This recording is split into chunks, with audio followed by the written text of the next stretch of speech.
Earning my first 4-figure bounty was probably the hardest part of my bug bounty journey so far. It's like scaling a business. Going from 0 to 2,000 is actually a lot harder than going from 2,000 to 10,000, even though the jump is actually a lot bigger. That's because when you actually already have some kind of earnings, you have the momentum behind you, you have the framework, and you can use your resources that you've earned to actually reinvest into the business. But if you don't have anything, then it's hard to get any sort of momentum going, and you don't know what actually works yet. That's why in this video, I want to share some of the strategies that worked for me in order to help you get your first 4-figure bounty as quick as possible. So hopefully you can do it a little bit faster than I did. And the first tip I want to give you is to choose your target wisely. Now, I made a whole video about target selection and what criteria you have to look for. Basically, what I really look for when I choose a target in bug bounty is 3 main things. Whether or not I actually use the product, probably the most important step is to choose a product that's actually familiar to you. So I hack on products like Atlassian and Trello. The reason I hack on them is because I actually use Trello in real life. So I use Trello because I'm a game developer. I plan out my projects. I'm also a programmer, so if I'm making something, I'll make it on Trello. That's the first criteria I choose a product on, whether or not I actually use it. The second thing I look out is the payouts. Now, if you're trying to earn a 4-figure bounty, this is really important for you. I don't want you to hack on programs that pay very little, especially for medium vulnerabilities, which is the ones that most people find the most. About 40% of vulnerabilities reported actually fall under the medium criteria. So if you want to find a 4-figure bounty, you need to find a program that pays at least 4 figures for your medium bounty. And that's what I would look for as well. And the third thing I'll look for is the disclosed reports. So I like reading disclosed reports whenever I choose an actual program. That's because I can see what worked for other people. A lot of the bounties that I've actually found so far have been things that other people have found, but I've just tried it in a different context and got another bounty. That's something that I think is really important. That's something that people don't appreciate, is the amount of disclosed reports and whether or not the program actually discloses the report. So that's kind of the 3 things I look for when I try and pick a new bug bounty target. And that's going to be your first step to earning your first 4-figure bounty, is choosing your correct target. And the second thing is to practice. Once you've chosen your target, what I want you to do is I need you to start doing some practical work. And that involves doing labs and CTFs. Now, a little promotion here. I actually have labs in the description that focus on the practical elements of bug bounty. There are 12 hands-on labs that you can find online. You don't have to download anything. And they're basically just like little mini CTF challenges. They cover like a single functionality. And you can basically get used to kind of what it is like to hunt on a real bug bounty program. If you don't want to use my labs, then I would also highly recommend something called Pen Tester Labs. And this is great because it's built just for bug bounty hunters, and it'll really help you recognize the patterns that you'll see, and it'll also build up kind of endurance because the labs are actually quite difficult. You have to build the exploit yourself. And bug bounty, a lot of the time, the person who actually stays on the target longer will actually get the bounty. So when you build up this kind of endurance, you get it from Pen Tester Labs, get it from CTFs. It's really good to be doing that kind of thing. So yeah, basically doing that. You can also try something like Hack the Box, but I don't actually really like Hack the Box. The reason for that is they focus a lot on stuff that's not relevant for bug bounty at all. So stuff like DNS recon, which you don't really need to do, to be honest. Stuff like post exploitation and privilege escalation in Linux, good if you want to be a pen tester, not good if you want to be a bug bounty hunter. In fact, if you do that on most programs, you'll probably get banned or like arrested. So I really recommend staying away from Hack the Box. I really don't like them.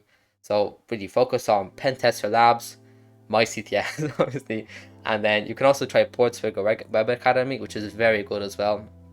I recommend trying that initially, but once you need something harder, then move on to like Pen Tester Labs and my labs as well. And the third thing you need to do is to stay consistent on your target. Once you pick your target, you need to stay on them. You need to just basically have that endurance to not move on to a different target. That's because if you keep switching, like I used to do, if you keep switching targets every single day, you won't build up that kind of memory. You won't know what systems they're running. You won't know how, for example, CSRF is implemented. And you won't have a familiarity of how the developers build their products. So most companies are kind of segmented into different features. Let's take Trello, for example. Most of the time when you're hacking on Trello, you'll see the same IDs come up every single time. You'll have the project menu, you have the same API, and if they add a new feature, most of the time, it uses the same elements that you've already seen before. That's what's really great about being familiar about a program. You already know how stuff works. If you see a new feature, you already know most of the basics of it because they use the same systems everywhere. That's really good. I'm hacking on Stripe at the moment, and I see that basically most of the things get recycled every single time. Like moving into something like Stripe Connect, it uses the same dashboard elements. It uses literally the same HTML. If I'm familiar with it, I already know it. That means there's no learning curve at all. And that's also a good thing. That's also why I tell people to pick products you're familiar with. If you pick something you're familiar with, you don't have to learn how to use it. And if you keep switching targets, you'll start wasting a lot of the time trying to figure out what the website actually does. So that's really it. Stay consistent on your program and basically do like a deep dive. Unlock features that most other people haven't looked at. For example, in Asana, you can actually like create your own organization. By default, you get this kind of workspace thing with like other people in it. But if you want to test some more advanced settings like single sign-on, stuff like that, you have to create your own organization. But to do that, you need your own domain name and you need to verify an email with your domain name. Now, most people probably didn't do that, but I actually did. And because of that, I was able to access settings that other people might not have been able to. And same thing with Trello, you can do like enterprise level software. You can test that. There's a lot more features hidden behind like enterprise admin dashboards. I saw a video talking about something like Airbnb, where you literally had to have an incorporated company to test some of the features. Imagine incorporating a company to test the bug bounty feature. That's kind of the level of technicality you have to get with your bug bounty program to get ahead of the competition. It really is a competition, so the more features you look at, the more kind of pain it is to actually unlock the feature, the more likely there's going to be a vulnerability behind it, because the less it's been tested. That's what I needed to do. Do a deep dive in your target, stay consistent in it, and make sure you're familiar with the API documentation. The last thing is, to get a 4-figure bounty, you need to write a good report. Once you've identified a vulnerability, what we need to do is bring the impact up as high as possible. And the way we're going to do that is, first of all, show impact on other customers. If you found something like a client-side vulnerability, say a cross-site scripting vulnerability, right?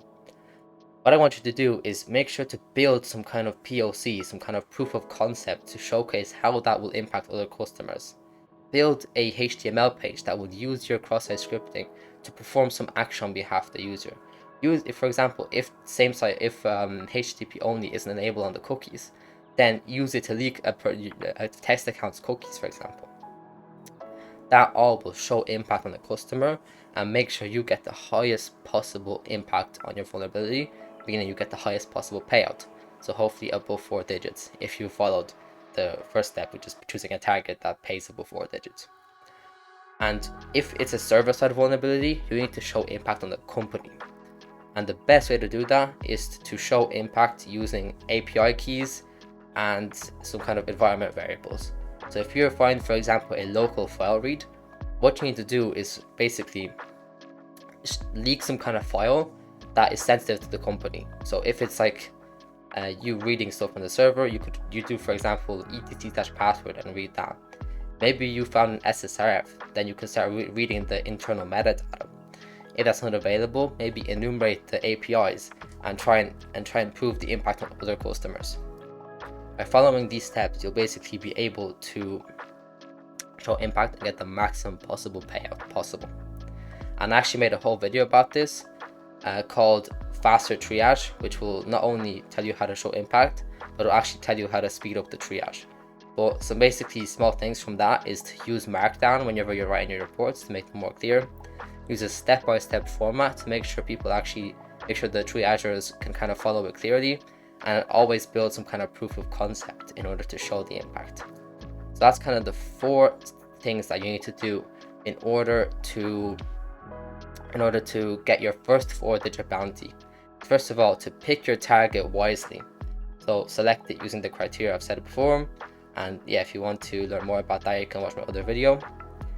You need to practice using hands-on challenges like CTFs and labs from sources like Portswigger, my labs in the description, and Pentester labs. You need to stay consistent on your target. You need to learn everything about it, unlock features that people haven't seen before, and basically have the API documentation memorized and basically go in deep as possible. And the 4th thing is you need to create reports that maximize your impact, that show effect on other customers and the company itself. If you follow these 4 things, I'm sure you'll get your 4-figure bounty in no time. So I hope you enjoyed this video. It's a bit of a different format than some of the other videos I've made previously. More of a talking head type video instead of the live example that I usually show. If you prefer this format, actually, please leave a comment in the description, say that you like it, and while you're down there, you might as well leave a like just to show that you enjoyed the video. And yeah, do check out my labs in the description. You can also check out my previous episode on how I personally made 4 figures from the latest Hacktivity Explain video, which was an S3 misconfiguration on a undisclosed target. But yeah, that's it for me. Thanks for watching and happy hunting.